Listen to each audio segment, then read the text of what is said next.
to be the case that, aside from, in some places, Florida being a notable example, exception perhaps, the Republicans didn't make the gains that many people were expecting. Yeah, real missed opportunity for the Republicans. I mean, the election was set up so well. You had a very weak president, polling in the low 40s. You had policies that were, like it or not, causing misery for Americans. So, you know, the Democratic and Biden policies that caused the inflation, caused the humanitarian crisis at the border, caused crime to increase in cities. You know, it was really well set up. And I think the challenge was that the Republicans didn't take advantage of that because they didn't articulate what they would do. They just many of them just ran on Biden's bad and the Democrats are horrible, not here's what we're going to do about these problems. I think there's some lessons to be learned here, and I think the post-mortem or the sort of Monday morning quarterbacking will start today or started yesterday to figure out really what went wrong tactically. But a real missed opportunity, but we'll learn from it. To what extent do you think that the big looming shadow of Donald Trump over many of these candidates, many of them personally endorsed by Mr. Trump, particularly Pennsylvania, a big example, a hand-picked candidate by Mr. Trump who didn't win, was Trump a drag on some of these candidates? As it turns out, yes. I didn't think it would be as dramatic as it was. I know the Democrats and their media allies in the U.S. were trying to make it about Trump.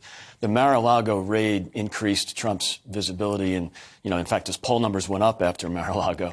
But I think they did have some success at making it more about Trump. But he contributed that too. I mean, this is not all on the media and the left. He went to these rallies and talked about himself more than he talked about the candidates, particularly with Oz in Pennsylvania, J.D. Vance in Ohio. So I think he made some mistakes, and I think there'll be some lessons learned here. And clearly this, to some extent, blows open a Republican primary for 2 years' time for the presidential nomination. Many people are now saying that perhaps Trump is a bit of a busted flush, and this guy, Ron DeSantis, is looking like he's leading the pack. Without a doubt. I've been saying for months that DeSantis would be a better candidate because he's 44 years old. He can serve 2 terms. Trump can only serve 1. He's got a much better appeal to voters, to suburban voters.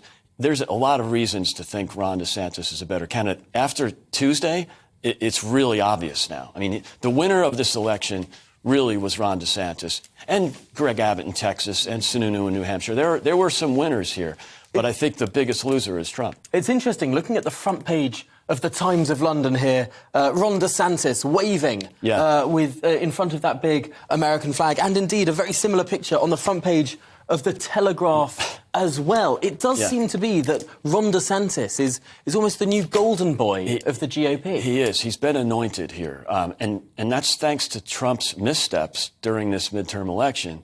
So a lot of that's on Trump. But of course, DeSantis won this election by almost 20 points. Wow. He won it by 34,000 votes in 2018, and now he's winning it by at least 1.5 million votes. And Florida's a state that Obama used to win. Absolutely. This is not they typically vote for the winners. It's been a swing state. Another outcome of this election is it's pretty clear that Florida and Ohio are now solidly red states. Every statewide office is held by a Republican in Florida. Look for Ron DeSantis. I've been saying it for 2 years because of his COVID policies. He crushed it on COVID. He didn't lock down. He kept kids in school. He fights back against the media. He's handled everything perfectly. He's fought wokeism very well. And he's also a Hollywood candidate, Navy SEAL, commissioned officer, Harvard, Yale, well, it'll be a beautiful wife, blah, blah, blah. Fascinating fight to see. It's great to see. To see if Donald Trump actually takes the fight to him. Ron DeSanctimonious was a nickname that was invented very recently. Well, that's it from me today.